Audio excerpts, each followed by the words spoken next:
Hi, I am Dr. Anubha of Jaipuria Institute of Management, Ghaziabad.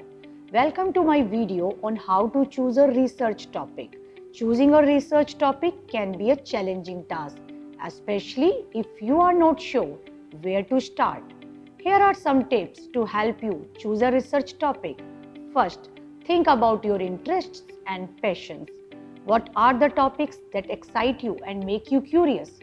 This can help you choose a topic that you are passionate about and motivated to explore further.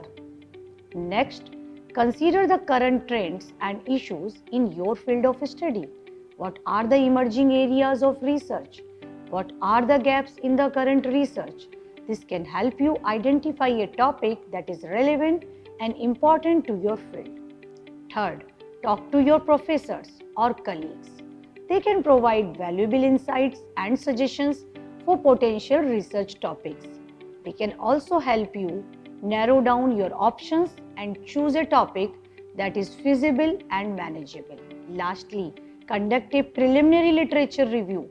This can help you identify the existing research on your potential topics and determine if there is enough information available to support your research. In summary, choosing a research topic requires careful consideration of your interests, the current trends and issues in your field, and the available resources. So take your time and choose a topic that you are passionate about and motivated to explore further. Good luck with your research.